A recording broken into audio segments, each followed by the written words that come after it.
Good afternoon everyone. So today I will discuss about the supracondylar fracture of the humerus, which is very important in orthopedics. The supracondylar fracture of the humerus is first point is the Salter-Harris type 2 fracture. So it is Salter-Harris type 2 fracture. That means it is an extra articular injury.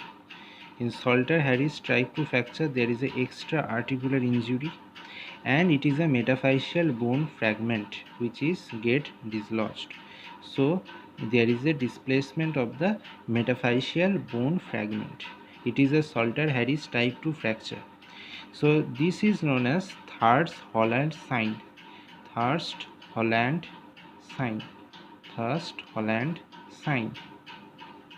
So it is a Thirst-Holland sign. So now coming to the extension. So if there is a 96% extension, or it can be flexion, if it is extended, then the distal segment of the fragment is displaced. Now this displacement can be the most common is the posterior dislocation. So posterior displacement is much more common. In case of flexion, there is the anterior dislocation, which is least common.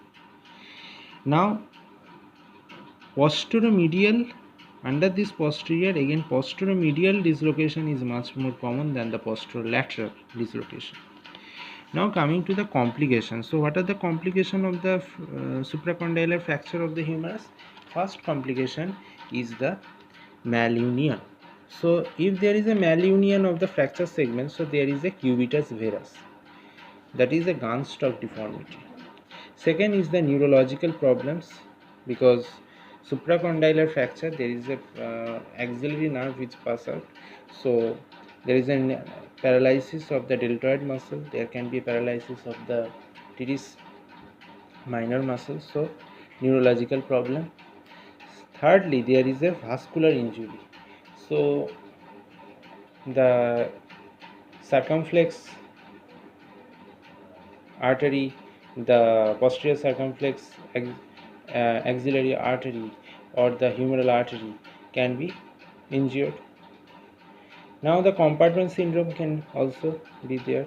The Volkmann ischemic contracture can be there, or there can be myositis ossificans. Now Gartland classified this supracondylar fracture of the humerus into three types. The first type, there is an impacted fracture, but there is an undisplacement of the fracture segment. There is an undisplacement of the fracture segment. There is an impacted fracture, but X-ray shows normal. So the management is, so this is the management.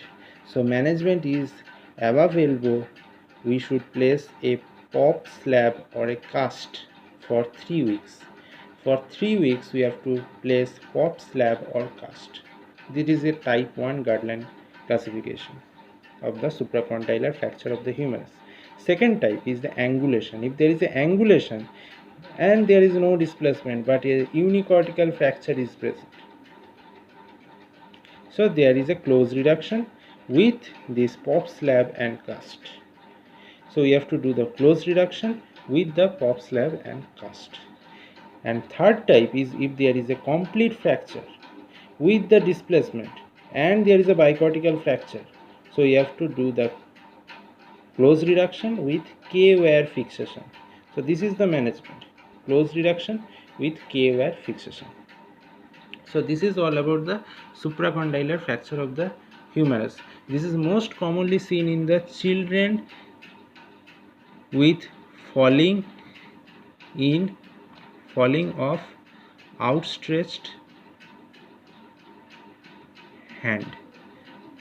In case of children, in adult there is a scaphoid fracture, in elderly person there is a Colles fracture, but in case of children there is a supracondylar fracture of the humerus. It is FUSH. So this is all about supracondylar fracture of the humerus. Thank you.